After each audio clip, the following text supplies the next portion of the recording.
গ্রেফতার করলে কি আমাকে তারা আটকে রাখতে পারবে? এই বাংলাদেশের মানুষ কি তা হতে দেবে? আমাকে গ্রেফতার করবে, বাংলাদেশের মানুষ আন্দোলন করবে, আমাকে ওরা মুক্তি দিতে বাধ্য হবে, ওরা নির্বাচন দেবে, আমরা নির্বাচনে জিতব, আমরা দেশ পরিচালনা করব।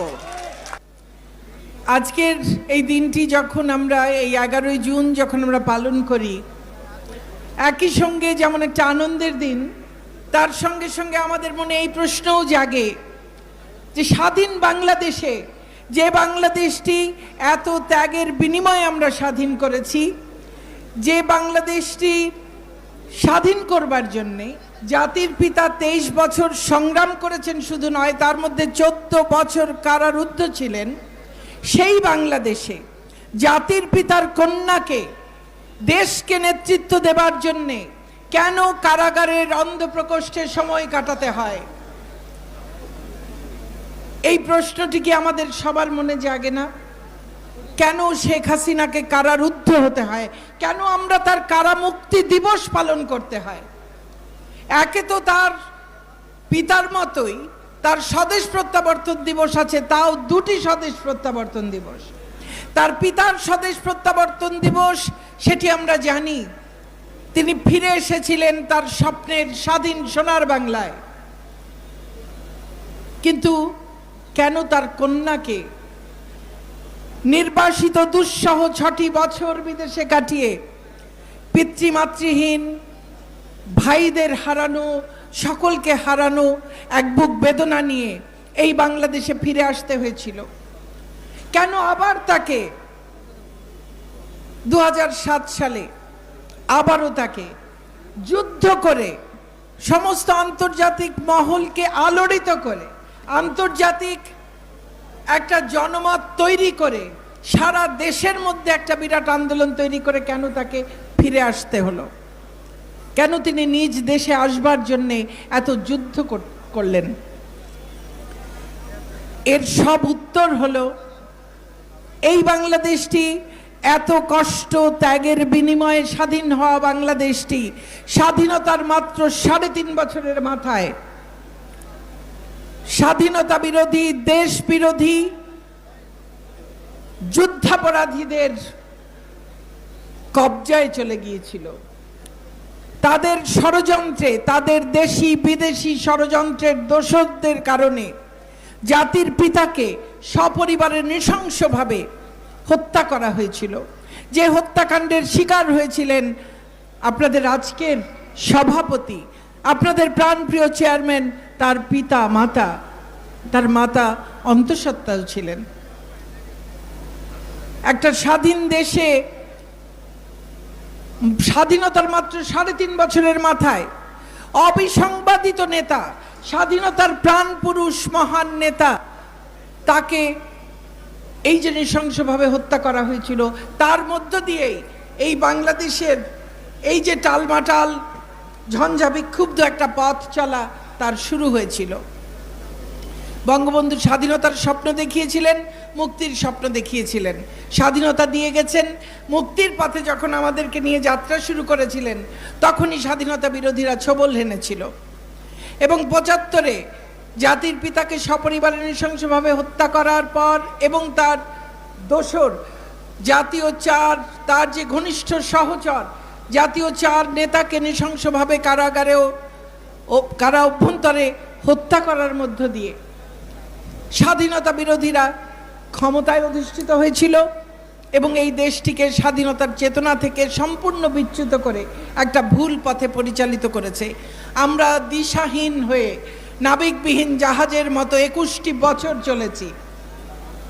স্বাধীনতার চেতনা ভুলুণ্ঠিত হয়েছে। রাজাকারের গাড়িতে শহীদের রক্তরঞ্জিত পতাকা উঠেছে। যুদ্ধাপরাধীরা, বঙ্গবন্ধুর হত্যাকারীরা দাপিয়ে বেরিয়েছে। বঙ্গবন্ধু কন্যা বঙ্গবন্ধুবিহীন বাংলাদেশে ফিরে এসেছিলেন আওয়ামী লীগের নির্বাচিত সভাপতি হিসেবে। সেই থেকে তার এক নূতন সংগ্রামের শুরু। বিদেশে তার আগে সংগ্রাম করেছেন, আর এই দেশের আন্দোলন সংগ্রামের সঙ্গে তিনি জড়িত সেই কৈশোরকাল থেকে। 81 সাল থেকে তার যে সংগ্রাম, আওয়ামী লীগের সভাপতি হিসেবে, এই দেশের প্রধান নেতা হিসেবে, গণতান্ত্রিক আন্দোলনের প্রধানতম নেত্রী হিসেবে সেই সংগ্রাম তিনি আজকেও চালিয়ে যাচ্ছেন। আজকেও দেশের সরকার প্রধান হিসেবে গণতন্ত্রকে নিষ্কণ্টক করবার জন্যে আজকেও সেই একই স্বাধীনতা বিরোধী অপশক্তির সঙ্গে তাকে লড়াই করতে হচ্ছে, সংগ্রাম করতে হচ্ছে। আজকেও তাকে হত্যা করবার জন্য আজকেও আস্ফালন শোনা যায় সেই একই অপশক্তির কাছ থেকে। যারা ৭১-এর হত্যাকারী, ৭৫-এর হত্যাকারী, ২০০১ থেকে ২০০৬ সালের হত্যাকারী, ২০০৪-এর গ্রেনেড মেরে শেখ হাসিনাকে হত্যা চেষ্টায় ২৪ জনকে যারা হত্যা করেছে, যারা অসংখ্যবার ১৯ বার অন্তত পক্ষে শেখ হাসিনাকে হত্যা করার চেষ্টা করেছে, যারা ২০১৩-১৪ সালে মানুষকে পুড়িয়ে পুড়িয়ে হত্যা করেছে, সেই হত্যাকারীরা আবার আজকে দুঃসাহস দেখায়।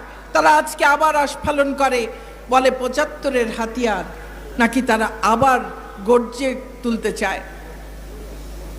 সেই বাংলাদেশে দাঁড়িয়ে আজকে আওয়ামী যুবলীগের এই সমাবেশে আমি আমার যুবলীগের সংগ্রামী নেতাকর্মীদের সামনে কথা বলবার সুযোগ পেয়েছি। আমি আয়োজকদের কাছে আমার আন্তরিক ধন্যবাদ এবং কৃতজ্ঞতা জানাই। আমি গভীর শ্রদ্ধায়, ভালোবাসায়, কৃতজ্ঞতায় স্মরণ করি সর্বকালের সর্বশ্রেষ্ঠ বাঙালি জাতির পিতা বঙ্গবন্ধু শেখ মুজিবুর রহমানকে। স্মরণ করি ৭৫-এর ১৫ই আগস্টের সকল শহীদকে, বঙ্গমাতা বেগম ফজিলাতুন্নেসা মুজিব, বঙ্গবন্ধুর ৩ পুত্র ক্যাপ্টেন শেখ কামাল, লেফটেন্যান্ট শেখ জামাল, শিশুপুত্র শেখ রাসেল, 2 পুত্র বধূ বঙ্গবন্ধুর ভাই শেখ নাসির সহ আওয়ামী যুবলীগের প্রতিষ্ঠাতা শেখ ফজলুল হক মনি, তার অন্তঃসত্ত্বা স্ত্রী বেগম আরজুমনি সহ আরও যারা সেদিন প্রাণ হারিয়েছিলেন ঘাতকের নির্মম বুলেটের আঘাতে, তাদের সকলকে স্মরণ করি বিনম্র শ্রদ্ধায়। স্মরণ করি জাতীয় 4 নেতাকে যাদেরকে কারা অভ্যন্তরে নৃশংসভাবে হত্যা করা হয়েছিল। স্মরণ করি ৭১-এর ৩০ লক্ষ শহীদকে। স্মরণ করি লক্ষ লক্ষ ধর্ষিতা নির্যাতিতা নারীকে। স্মরণ করি ভাষার আন্দোলন থেকে আজ পর্যন্ত আমাদের সকল অধিকার আদায়ের আন্দোলন সংগ্রামে যারা আত্মাহুতি দিয়েছেন তাদের সকলকে।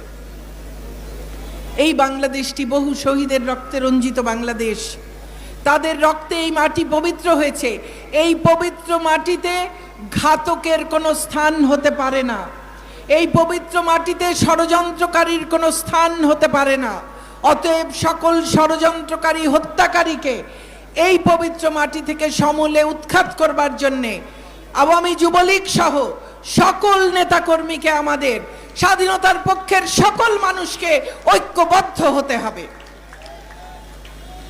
আমাদের সামনে সাহসের, প্রজ্ঞার, দূরদৃষ্টির, দেশপ্রেমের অনন্য নিদর্শন যেমন বঙ্গবন্ধু, তেমনি তার কন্যা শেখ হাসিনা।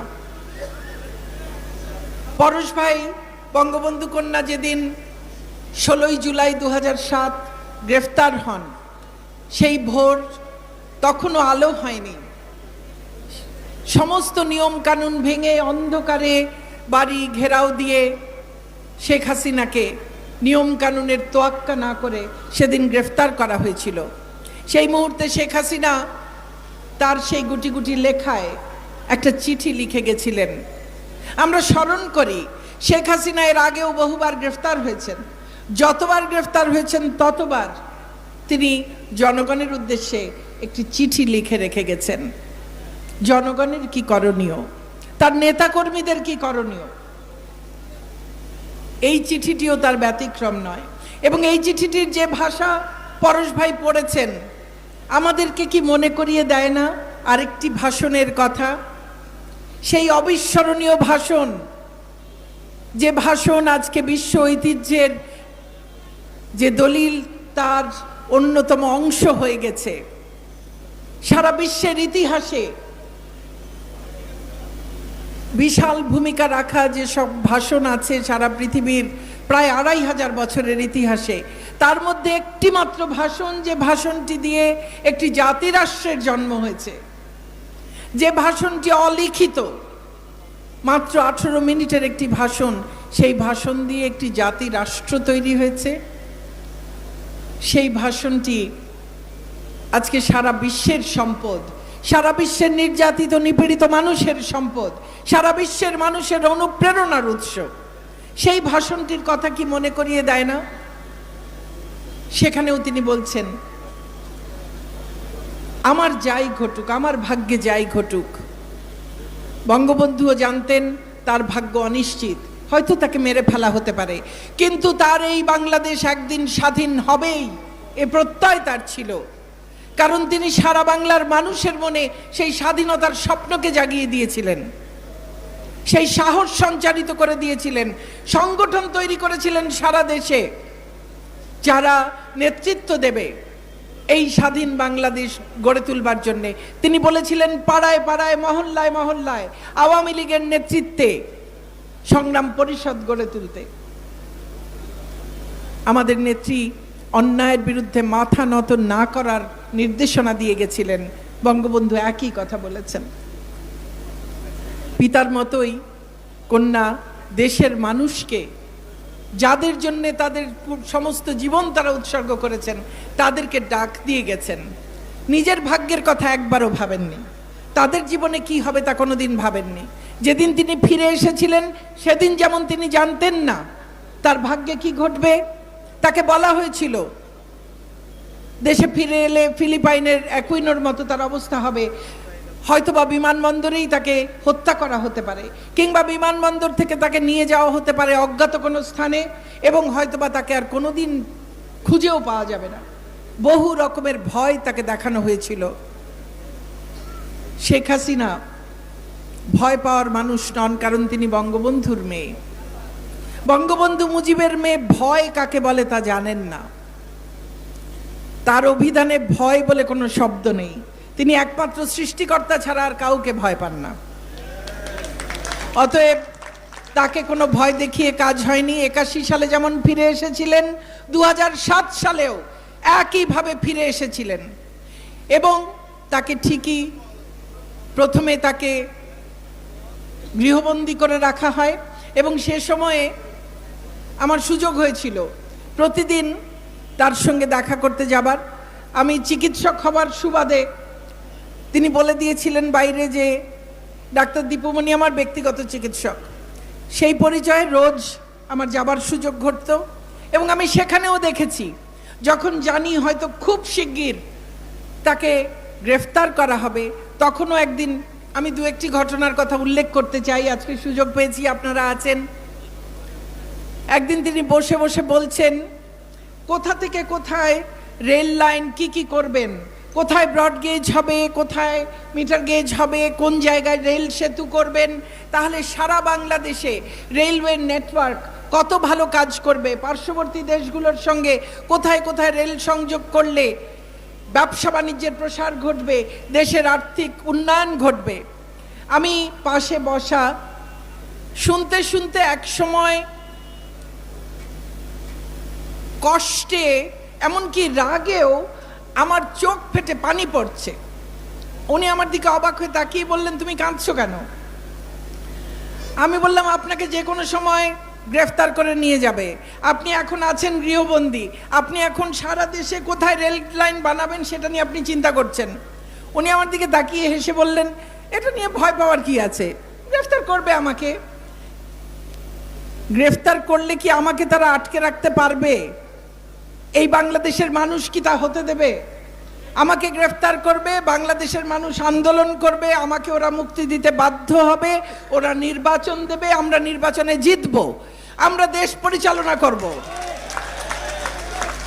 যখন আমি দেশ পরিচালনার দায়িত্ব পাবো তখন পরিকল্পনা করতে গেলে তো আমার সময় নষ্ট হবে।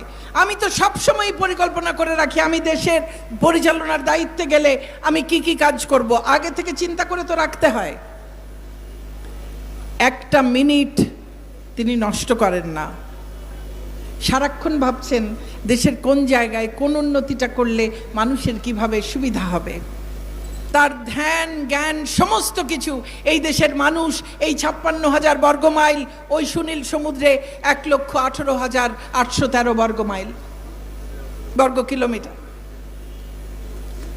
সমস্তটুকু এই মানুষ, এই প্রকৃতি, এই মাটি, এর সব কিছু, এই নদী তার প্রবাহ, সব কিছু এই মানুষটির মনের মধ্যে প্রতি মুহূর্তে আছে।